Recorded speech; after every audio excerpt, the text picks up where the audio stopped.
ये बात आप जरूर स्वीकार करें कि सोते समय आपको बहुत सावधान रहना है। और प्रायः गलती सोते समय करते हैं उपासक की कोई प्रपंच की बात याद करते हुए या मोबाइल देखते हुए या कोई गंदी चेष्टाओं का आपकी रात बेकार चली जाएगी। अगर गंदी चेष्टा हो गई तो सुबह भी बेकार हो जाएगी, दिन भी बेकार हो जाएगा, निरुत्साहित हो जाओगे। सोते समय आपको समय नहीं देना व्यर्थ चिंतन का। उसी समय विषय चिंतन होता है, उसी समय विषय भोग की आकांक्षा जागृत होती, उसी समय विषय देखने की इच्छा होती। मोबाइल है तो जिस समय आप अपनी शैया पर जाएं स्विच ऑफ कर दें। उसमें मैसेज घंटी आने का कोई भी रास्ता मत रखें। मान लीजिए आप उपासक हैं भगवत प्राप्ति के, 30-35 वर्ष ये नहीं था तो सब मर नहीं गए थे।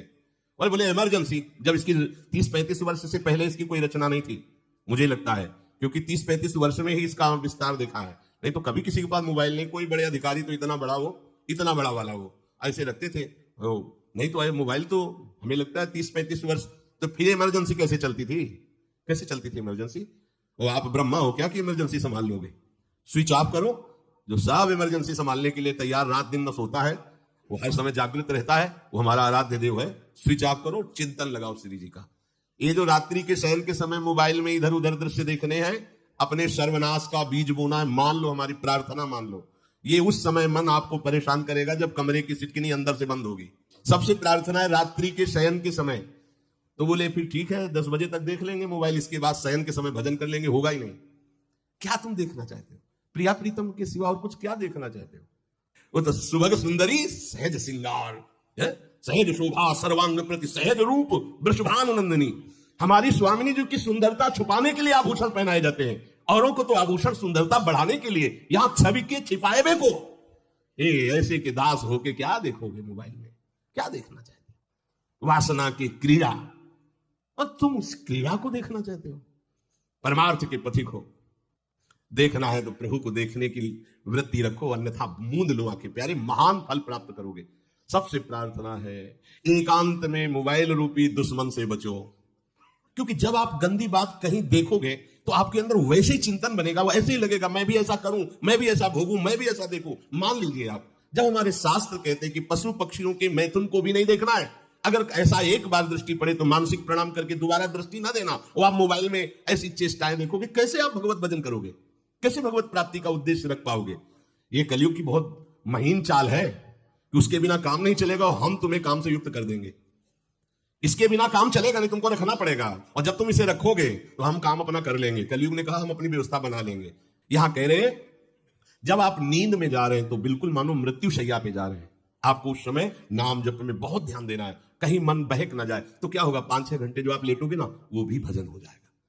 हमारा जो सततम योमाम स्मृति नित्यशा है ना, ये पूरा हो जाएगा। नहीं उस समय हम सो जाएंगे तो हमारा 6 घंटे का वियोग हो गया, 6 घंटे भजन रुक जाएगा। और ये 100% पक्की बात अनुभव की कहते हैं। यदि सोते हुए भजन करोगे तो जगते, कई बार तो पकड़ा है कि अगर आधे पद में बेशुद्ध हो गए तो वो पद पूरा जगते ही शुरू हो गया है।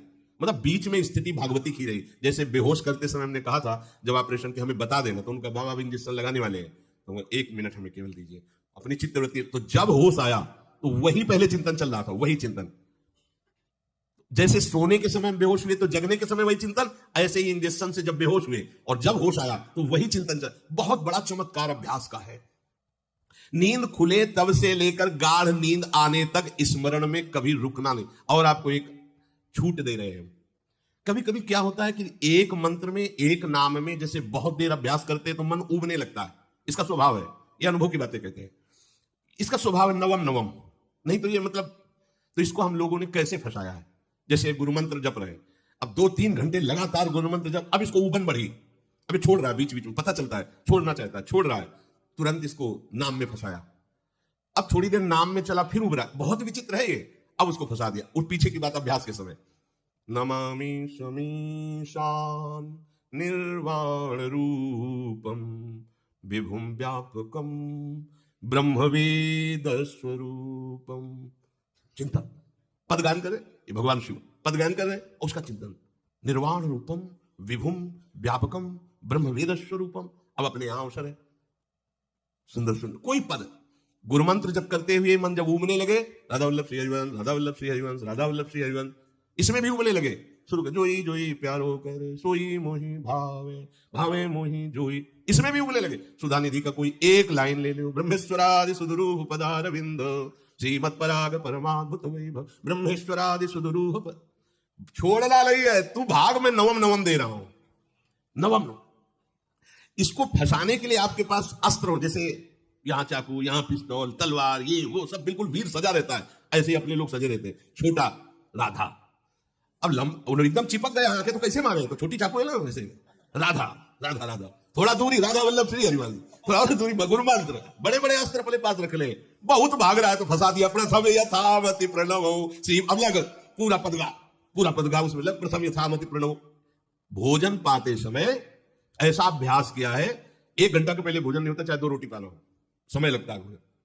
आराम, एक एक नाम, एक एक, कुछ भी हल्ला मचाओ, कोई फर्क नहीं पड़ेगा, अपना चलेगा। अभ्यास स्नान के समय, भोजन के समय, किसी क्रिया के करते समय, किसी से बात करते समय, सोते समय, ये विशेष स्थान जहां में सावधान रहना है। यहां भजन छूटता है, ध्यान देना, यही भजन छूटता है। चलते समय, क्रियावान होते समय, प्रसाद पाते समय, या किसी से बतराते समय, ये सब भजन के छूटने के स्थान है, और यही पकड़ना है भजन को।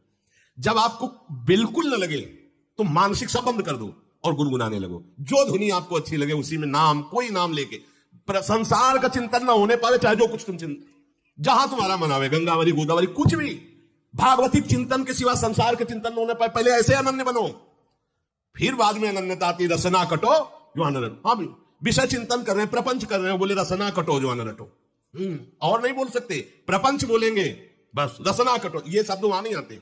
पहले हम आपको छूट देते हैं, भक्त चरित्र, भगवान की चरित्र, नाम, कीर्तन, मंत्र, जो भी चाहो, संसार का चिंतन मत होने देना, पहले ये पकड़ो। फिर आगे चल करके जब पवित्र हृदय होगा तब ये निष्ठा आती, रसना कटो जो अनरटो, निरखियन फुटो नयन।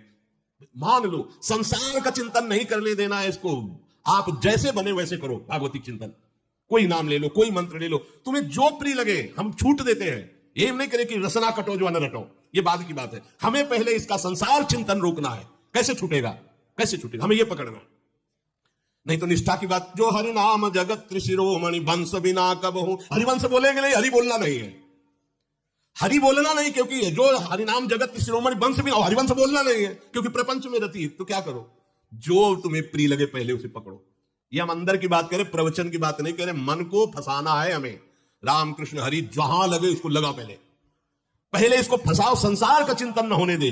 गीता, भागवत, भक्त चरित्र, कुछ भी कहीं भी इसे फंसाओ, पहले संसार का चिंतन न होने दो, फिर लाओ इसको घुमा के निकुंज वाटिका में, फिर तो भागेगा ही नहीं, फिर नहीं भागेगा। अब सीधे निकुंज वाटिका में किसी महाभाग्यशाली गुरु आश्रित का लगेगा, अन्यथा बहुत प्रपंची मन है, आप आश्रय इधर का लोगे, प्रपंच का चिंतन करोगे, बात बनेगी। चिंतन छोड़ना है हमें, जैसे बने तैसे संसार का चिंतन छूट जाए तो हम विजय को प्राप्त होंगे। ध्यान दीजिए, इस परमात्म तत्व को वही प्राप्त कर पाता है जिसका राग बीत गया है, खत्म हो गया है, वैराग्यवान। ज्यादा परिश्रम नहीं है वैराग्य में, विवेक नहीं होने के कारण हम वैराग्य नहीं धारण कर पाते। हम बाहरी बातों को वैराग्य ले लेते हैं, ऐसा कपड़ा बदल लेना, या कपड़ा ना पहनना, या लौकी का कमंडल, मिट्टी का पात्र, तो हम अपने को वैरागी। बात यहां नहीं रुकेगी। वैराग्य का इतना ही मतलब नहीं, ये भी एक बाह्य अंग है वैराग्य का, पर वैराग्य का सच्चा स्वरूप है वीतरागा। कहीं कुछ भी अच्छा नहीं लग रहा, कोई भी सुख आकर्षित नहीं कर रहा, लोक लोकांतर की प्रतिष्ठा, मान, सुख, ऐश्वर्य, व्यक्ति, कुछ अच्छा नहीं, राग खत्म हो गया। ऐसा उस अक्षर ब्रह्म को, अविनाशी तत्व को जान पाता है। जगते भयो फिरे बैरागी, जैसी हरिवंश प्रपंच बंच सब ये काल ब्याल को खायो। हालत यह है कि जैसे सांप ने मेढक को पकड़ रखा और मेढक सामने पतिंगा को, कीड़े को पकड़ना चाहता है, उसे यह पता नहीं कि मैं खुद किसी का कवल बन चुका हूं, वो एक झटके में मुझे अपने पेट में ले जाएगा। ऐसे ही हम सब हैं, काल के द्वारा ग्रसित है, काल ने हमें पकड़ रखा है, पर हम भोग भोगना चाहते हैं, हम नाना प्रकार की मान प्रतिष्ठा पाना चाहिए। ये पता नहीं एक झटके में हमारा अस्तित्व ही खत्म हो जाएगा। जिनके अंतःकरण में किसी भी व्यक्ति, वस्तु, स्थान, पद, प्रतिष्ठा का राग ही नहीं रह गया है, उसे कहते हैं वैराग्यवान। वीतरागाः, राग ही नहीं है। जिनका अंतःकरण निष्पाप निर्मल हो चुका है, जिनके हृदय में केवल भगवत प्राप्ति की उत्कट लालसा जागृत हो गई है, ऐसा साधन संपन्न उपासक परमात्म तत्व में प्रवेश पाता है, अध्यात्म मार्ग की ऊंचाई पर वो स्थित हो जाता है। यदि छंतो ब्रह्मचर्यम चरंती, जिनकी इच्छा एकमात्र भगवत प्राप्ति की है, यदि छंतो, उनको क्या करना होगा? ब्रह्मचर्यम चरंती, ब्रह्मचर्य का पालन करना होगा। प्रत्येक इंद्रियों का निर्विषय हो जाना वास्तविक ब्रह्मचर्य है। केवल जनेन्द्रिय से ही ब्रह्मचर्य को नहीं लेते। हमारी प्रत्येक इंद्रिय भोगों से रहित होकर भगवत अनुराग में, नेत्र प्रभु को देखना चाहते हैं, त्वगेंद्रिय प्रभु को स्पर्श करना चाहती है, घ्राणेन्द्रिय प्रभु के श्री अंग की गंध पाना चाहती है, श्रवणेन्द्रिय प्रभु के वचन सुनना चाहती है। एक एक इंद्रिय अपने प्रभु में लग गई, अंतर्मुख हो गई, बाहर विषयों का त्याग हो गया। इसे ब्रह्मचर्य कहते हैं। पर प्रारंभिक ब्रह्मचर्य में जनेन्द्रिय का ब्रह्मचर्य अत्यंत आवश्यक है। यदि जनेन्द्रिय जन्य व्यभिचार दोष से युक्त है तो कदापि उसे भगवत प्राप्ति नहीं हो सकती। शुभ गति व्यभिचारी शुभ गति चाहे, असंभव। और भगवत मार्ग में सबसे बड़ा दुश्मन यही व्यभिचार दोष है, काम।